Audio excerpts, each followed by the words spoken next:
Muy bien, vamos a recibir al doctor Diego Dagnino, a la señora Gabriela Caminos. Muchas gracias por acompañarnos esta noche. ¿Cómo estás, Gaby? Hola, buenas noches. Bien, Bienvenida. muchas Tranquila, gracias. Bien, tranquila, gracias. tranquila. Ya la vamos a sacar buena, Gaby, con las declaraciones. ¿Cómo está, doctor? Gracias por venir, ¿eh? ¿Cómo están? Buenas noches. Muy Gracias, bien. muchas gracias. Por favor. Me interesó mucho tenerlos esta noche porque ayer fue el Día Mundial de Concientización, así se dice, sobre autismo nuevamente.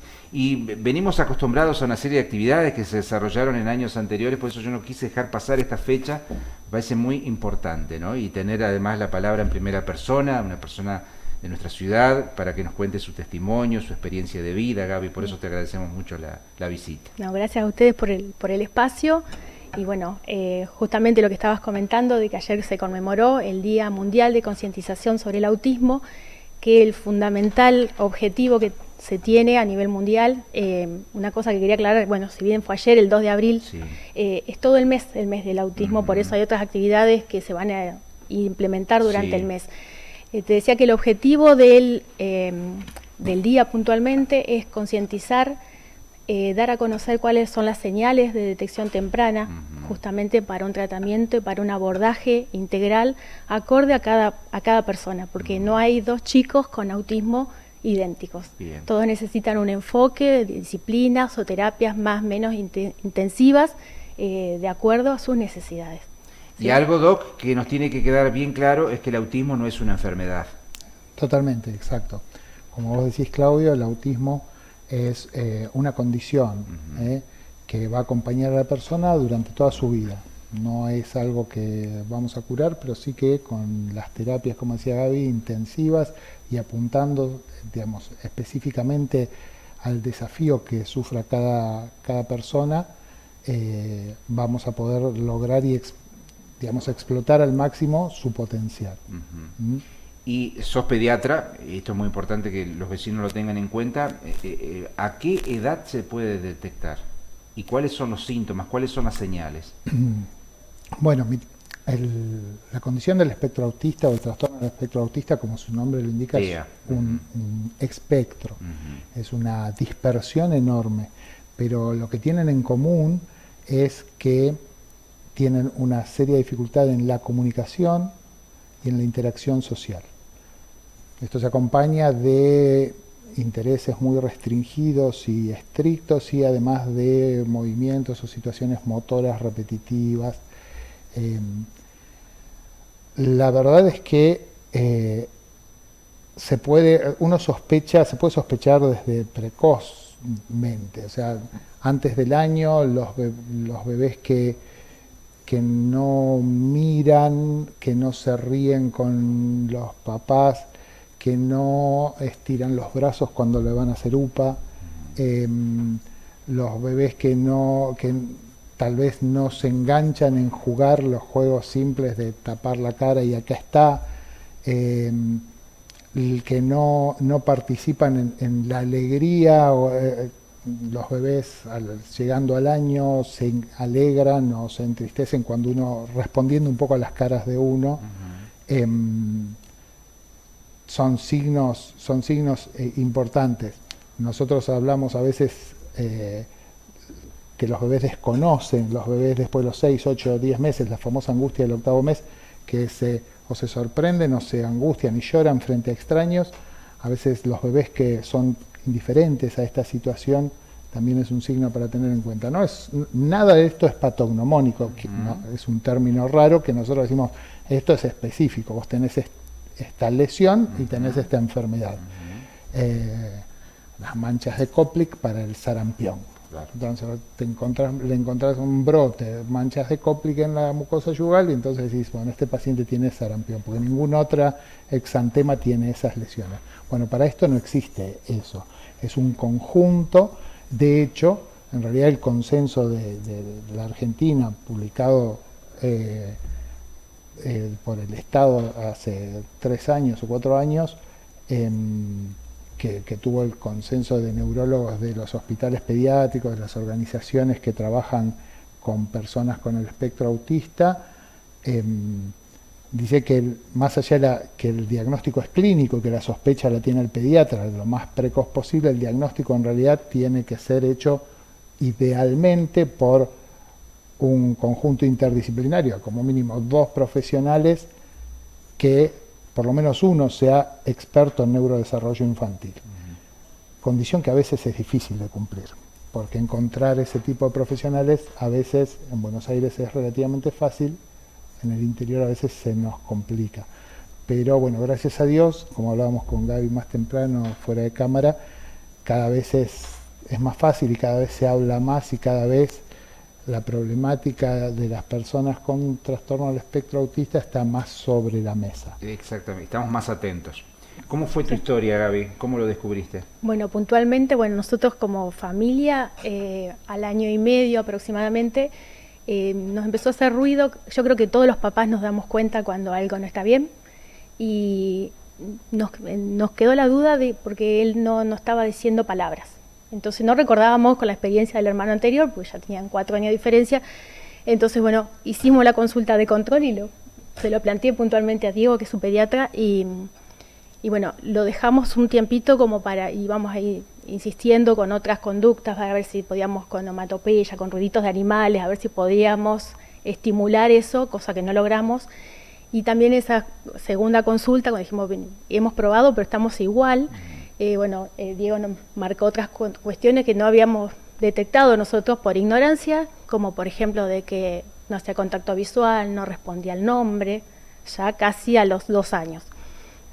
A partir de allí, nos derivaron a psicopedagogos, neurólogo infantil, fonoaudiólogo, haciendo un mix de profesionales que, cada uno desde su área lo fueron evaluando para descartar sordera, descartar problemas neurológicos funcionales, y en la parte de psicopedagogía específicamente, se hizo una entrevista, una evaluación al chico en consultorio, y todo eso nos fue llevando un camino que se va haciendo como un embudo hasta que te va llevando directamente a un diagnóstico preciso que, en este caso, Martín Murador fue quien lo trató, lo diagnosticó y, lo llevamos toda esta información a la neuropediatra y, confirmó su diagnóstico. A partir de allí, empieza todo un camino de trámites, papeles y demás, pero lo importante es que empezamos enseguida. Ella tenía 2 años y 3 meses y ya empezó de chiquitito con sus terapias. Y ella tiene más de 6 años y medio prácticamente.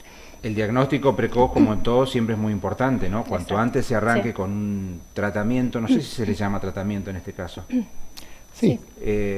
Mejor es, sí, ¿no? Los exacto. resultados se ven más eso rápido. Es por ahí un poquito la idea que tenemos, que somos muchas mamás, por ahí que estamos en comunicación y nos ayudamos y vamos compartiendo experiencias y demás, y uno va aprendiendo de redes sociales, de libros, de los mismos médicos, de cada terapista que los aborda a nuestros chicos.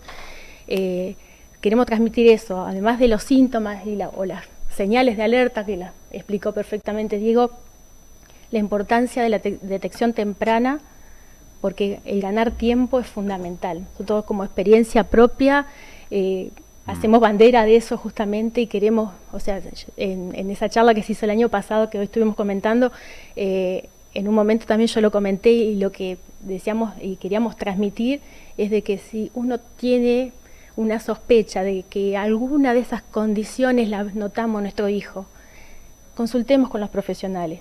Lo único que podemos hacer es perder tiempo, ir a una consulta, hacer un estudio y no pasa nada.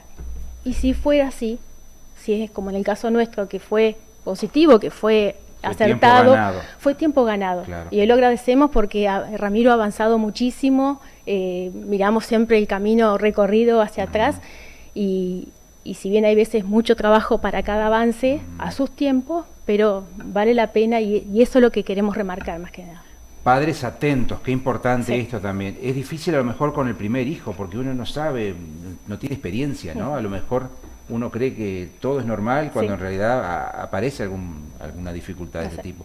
Gaby, Murador el año pasado habló de TEA e inclusión educativa. Exacto. Contame un poquito tu historia en este sentido. ¿Qué pasa con la inclusión educativa? Bueno, en nuestro caso... Una deuda pendiente quizá para muchas ciudades, todavía para muchas provincias, incluso ciudades grandes e importantes de la Argentina. Sí, se está trabajando y se está pidiendo siempre, estamos como familias tratando a veces de acercar información, charlas, talleres, todo lo que tenemos a disposición cada una de las familias. Por ejemplo, en nuestro caso puntual tenemos una integración hermosa, desde el jardín.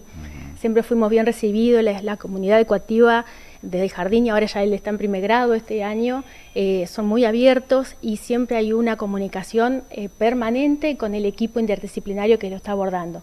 Es más, a veces hacen reuniones entre ellos para ver cómo pedagógicamente pueden avanzar. La terapista ocupacional está dando herramientas para cómo ayudar a regularlo dentro del aula, porque esas cuestiones de regulación sensorial, que parece cosa rara y a mí me pasó en algún momento, son fundamentales, como si nosotros algún sentido los tenemos alterado, lo percibimos, o lo estamos en hiper o hipersensibilidad, nos altera la forma en que comprendemos y podemos manejarnos en el entorno donde estamos en ese momento, desde un sonido, mucha gente, luces.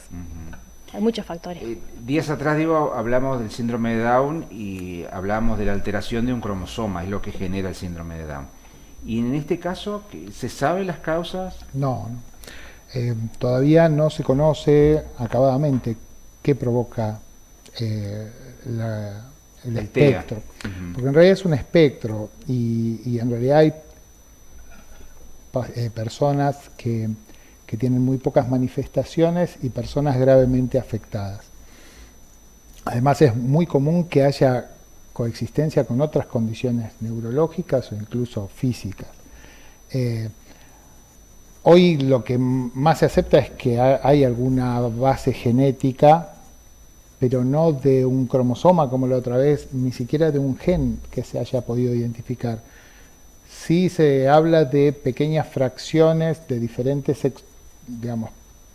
partes de la carga genética que puedan estar alteradas, y la manifestación de esto sí, esto hay bastantes estudios que muestran que tal vez la base de las manifestaciones clínicas que están acá es una alteración en la disposición de la red neuronal.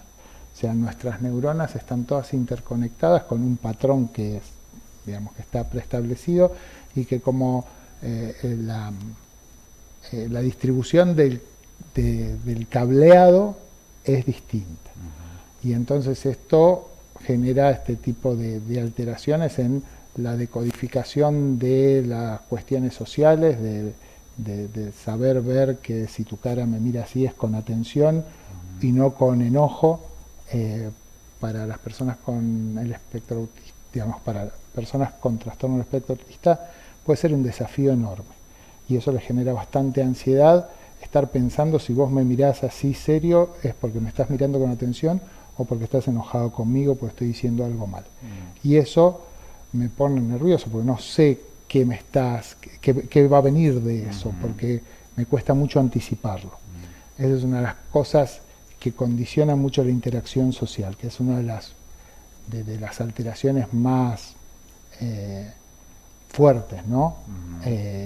Porque después eso tiene implicancias en la escuela, en el aprendizaje, en el futuro en el trabajo, porque esto acompaña a lo largo de toda la vida. Claro, eso te adelantaste, te iba a preguntar, todos tenemos muy presente algunas series televisivas donde se abordó el espectro autista, el Doctor Milagro, por ejemplo, pero hay otras series también muy anteriores incluso, ¿no? Mucho más viejas. Digo, ¿tiene algún impacto intelectual o los chicos con autismo pueden desarrollar una vida totalmente normal, pueden elegir la profesión que quieran y pueden desarrollar su vida de manera es un normal? Espectro. Hay personas que tienen impacto intelectual y algún deterioro intelectual, y hay personas que no lo tienen. Y hay personas que con coeficientes intelectuales normales o incluso ligeramente superiores, dado a una de las características clínicas que mencionamos así medio sobre el paso. Por favor, esto es súper rápido, hay 100 cosas para hablar más, pero estamos hablando... mencionamos los intereses restringidos y estrictos, son obsesivos en algunos intereses, que a veces son poco significativos, como, no sé, la perilla de un ventilador, pero a veces hace que la focalización en eso los haga súper expertos en alguna cosa y sean tipos muy, muy capacitados en alguna cosa. Claro. Pero la disregulación social, mencionaste una serie, hay una serie relativamente reciente, que no tiene mucha difusión, que se llama como, en inglés es As We See It, como lo vemos nosotros, y cuenta la historia de 3 personas con trastorno del espectro autista y marca bien el espectro. Son 3 personas de 20 y pico de años que viven solas en un departamento, perdón que les spoileé, pero viven en un departamento con una acompañante terapéutica. Y estas 3 personas tienen 3 extremos de manifestaciones. Uno es un experto en computación, otra chica es una chica que trabaja en una casa de comidas rápidas y lo que quiere ella es tener novio, y esa es su principal preocupación, y un chico de 20 y pico con una edad mental como de 10 que no puede salir a la calle. Pero mencionando esto y con relación a lo que puede ser aún siendo adulto en un trabajo y siendo un experto de un tipo que lo contrata una de estas empresas así de software y qué sé yo, y él le dice al jefe que es un tarado, que él tiene razón porque él le sabe, que el jefe no le entra en la cabeza cómo el jefe le puede plantear eso, y el jefe en la reunión lo echa. Y se va, pero confiadísimo en que, y de hecho seguramente tenía razón, pero vos a tu jefe nunca le decís que en una reunión con otras personas que es un tarado y que vos tenés razón y que él no. Esa cuestión de falta de filtros es muy, muy característica. Y te acompaña toda la vida. O sea, vos podés ser intelectualmente brillante, pero tenés esas trabas que esa cuestión de interacción social, de decodificar, che, esto no lo puedo decir acá. Eso que vos vas aprendiendo, que ni siquiera nadie te lo enseña, pero te diste cuenta y lo aprendiste, estas personas lo tienen que aprender todo el tiempo, intensamente, y entrenarse en que cuando vos me estás mirando así, lo más probable es que me estés prestando atención y no estés enojado conmigo, aunque estés serio. Eso, una persona con TEA lo aprende no espontáneamente como lo aprendimos nosotros, sino con muchos, muchos años de entrenar y entrenar y entrenar y entrenar. Por eso es importantísimo el diagnóstico precoz, por eso es importantísimo la integración escolar, como decías recién, para que el aprendizaje se pueda dar de una manera que se contemplen estos desafíos y que se puedan sobrepasar, digamos, que uno pueda aprender a pesar de que me puede dar ansiedad la cara o el tono con el que habla la maestra o el ruido en el ambiente que hay que me estorbe. Entonces, bueno, vamos a tratar de bajar el ruido, tratar de adaptar eso a los desafíos sensoriales de ese paciente en concreto, por ejemplo, que no haya ruido de tiza, o que entonces escriba con marcador. Ese tipo de adaptaciones son súper importantes, porque a veces eso, como dice Gaby, si en el ambiente hay mucho ruido, yo no voy a aprender, aunque intelectualmente pueda aprenderlo, pero ese ruido me va a desenfocar y me va a poner muy ansioso y me puede provocar hasta una explosión motora o un berrinche o un enojo que los demás no entienden por qué pasó. Y si vos no sabés que el desafío sensorial de esa persona es el ruido ambiental fuerte, no vas a comprender por qué se enojó y tiró sus útiles. Por eso es importante que hablemos de todo esto, para saber que eso pasa. Seguro. Tengo unas imágenes del sábado a la mañana, Gaby, aprovecho para preguntarte porque hubo una jornada, se entregó un lazo azul, además de afiches y otros elementos. Sí. ¿El lazo azul qué significa? El azul representa puntualmente el autismo, ¿sí? A nivel mundial, ¿sí? Claro. Se lo relaciona con el color del mar, ¿sí? Y bueno, justamente lo sencillo, te lo trato de explicar, es digamos, así como a veces está calmo el mar, las aguas del mar a veces están agitadas, y bueno, y acá justamente de alguna forma se está representando lo que pasa con los chicos, que a veces puede estar muy tranquilo, tiene una personalidad más tranquila, más introvertida, y a veces pueden tener estas explosiones, como comentaba Diego, que provocan desde, no sé, en casos extremos tal vez hasta autolesiones, porque es la forma que tiene a veces de autorregularse. Sí. Pensaba que a veces somos demasiado rápidos en juzgar a los demás, ¿no? Sí. Quizá eso sea el mayor sufrimiento de alguna persona que padezca TEA, ¿no? Pero, ¿qué saben los ramirenses acerca de Bueno, eso de quería esta comentarte condición? que el Aprovechando sábado... que ustedes se encontraron con muchos este fin de semana. Exacto, el sábado, bueno, se hizo una primera recorrida en el centro, los comercios, con las personas que estaban transitando el centro puntualmente, y ayer hicimos como un refuerzo en la feria de Pascua. Sí. Y bueno, eso justamente quería agradecer la apertura. Mucha gente, a veces le hacíamos la presentación, que es lo que estábamos haciendo, que era en función del Día Mundial de Concientización del Autismo. Ah, sí, lo habían visto en alguna red, alguien había compartido. La palabra, el término como que ya va familiarizándose, y hay mucha gente que se acercó, nos preguntaba cuestiones puntuales, porque a veces dicen, lo que sé es de mi nena porque tiene una compañerita en el jardín, pero le dimos un folletito que hablaba de cuáles son los signos de alerta y cómo ayudar también a una persona con autismo. Y bueno, ese agradecimiento, si bien lo fuimos recibiendo de muchas personas, también lo queremos hacer extensivo y recíproco, porque la verdad que fueron muy, muy atentos y muy abiertos en esa recepción. Se me hizo tarde, son las 9:30, ya tengo que despedirlos, qué lástima. Gaby, ¿y ustedes no saben cómo han ayudado además a las personas que los escucharon este fin de semana, ¿no? Porque a lo mejor hay un caso en casa y no lo sabemos. Y además, qué bueno este testimonio, considerando que han sido padres atentos, que han podido ayudar a tu hijo de manera temprana, porque ahora se habla de autismo, digo.